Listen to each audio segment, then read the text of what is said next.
ছয়গাঁৱৰ মাজগুমিত নিৰুদ্দেশ এগৰাকী 40 বছৰীয়া মহিলা। নিজ ঘৰৰ পৰাই নিৰুদ্দেশ মহিলাগৰাকী। মহিলাগৰাকীক বিচাৰি পৰিয়ালৰ মাজত হাহাকাৰ। ছয়গাঁও মাজগুমি অঞ্চলত 40 বছৰীয়া এগৰাকী মহিলা নিৰুদ্দেশ হোৱা ঘটনাই অঞ্চলজুৰি চাঞ্চল্যৰ সৃষ্টি কৰিছে। ছয়গাঁও থানাৰ অন্তৰ্গত মাজগুমি মইনাল হকৰ পত্নী তমিৰন নেছা যোৱা 19/4/2024 তাৰিখে নিজ ঘৰৰ পৰাই নিৰুদ্দেশ হৈ আছে।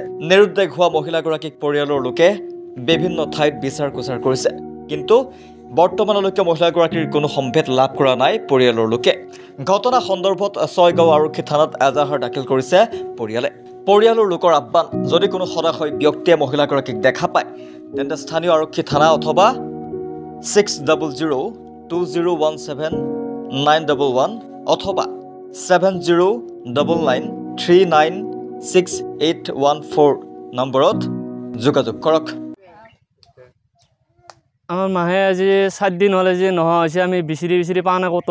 আমি বহু জায়গা বিচাৰিলোঁ, তাৰপিছত থানাতো এজাহাৰ দিলোঁ। থানাৰ পৰা এজাহাৰ দাখিল কৰি পেলাই তাৰপিছত আমাক থানাতো কৈছে, আমাকো বিচাৰিব দিছে, তেওঁলোকেও খবৰ ল'ব বুলি কৈছে। তেওঁলোকে থানাই হেৰি কৰিম বুলি কৈছে, আমাকো জাগাই জাগাই বিচাৰি পেলাই চাবা দিছে। এতিয়া আমি ইয়াতে হেৰি কৰিছোঁ, এতিয়া আমি লিখি দিছোঁ, আমাৰ ফোন নম্বৰ চব লিখি দিছোঁ। আপোনালোকে য'তে মানুহজনক দেখা পায় কিন্তু এওঁক আমাক খবৰটো জনাব আপোনালোকক অনুৰোধ ৰাখিলোঁ। Bureau report, Sajda reality.